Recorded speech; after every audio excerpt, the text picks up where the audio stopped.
Hello everyone. আজ 25শে March বাংলাদেশের জন্য একটি কালো রাত্রি। 1971 সালের 25শে মার্চকে কালো রাত্রি বলা হয়। কিন্তু কেন? আসুন জেনে নেওয়া যাক।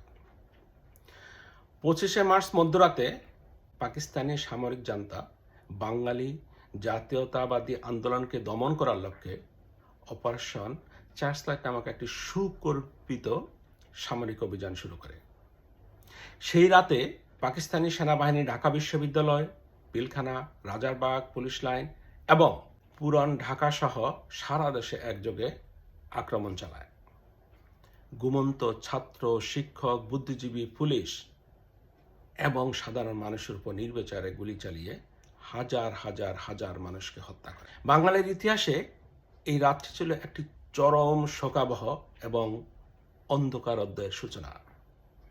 নির্বিচারে পুলিশ হত্যা, অগ্নিসংযোগ এবং নির্যাতনের কারণে এই রাত্রিকে অত্যন্ত ভয়াবহ বা ভয়াল হিসাবে গণ্য করা হয়, যা থেকে কালো রাত্রি বা কালরাত নামের উৎপত্তি।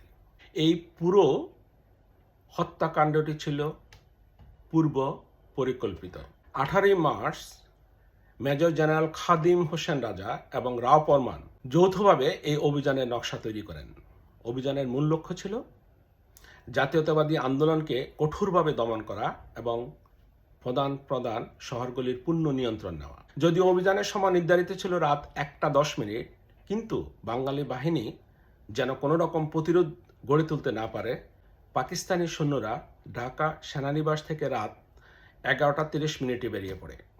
তারা ট্যাঙ্ক, কামান, রকেট লঞ্চার এবং ভারী মোটর সহ ঢাকা বিশ্ববিদ্যালয়, পিলখানা, পুলিশ লাইনে অতর্কিত হামলা চালায়।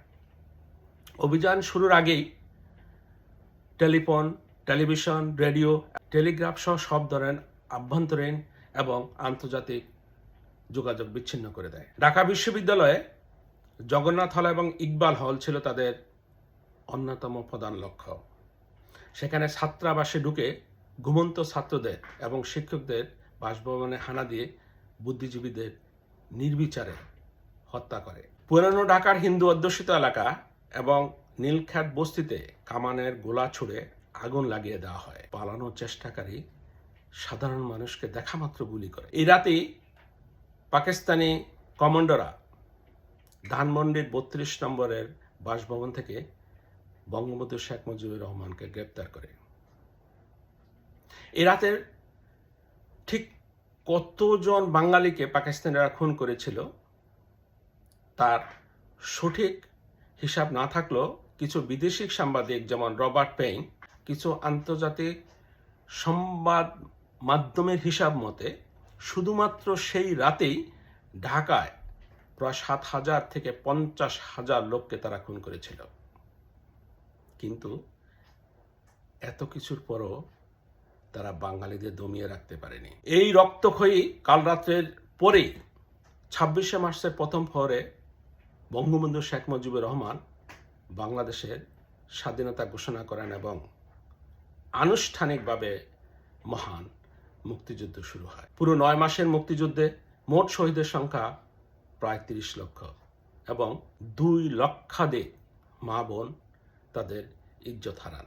আজকে যারা পাকিস্তানিদের দালালি করছেন, দয়া করে ইতিহাসটা একটু জেনে নিন, নিজে জানুন এবং অন্যদেরকেও জানতে দিন।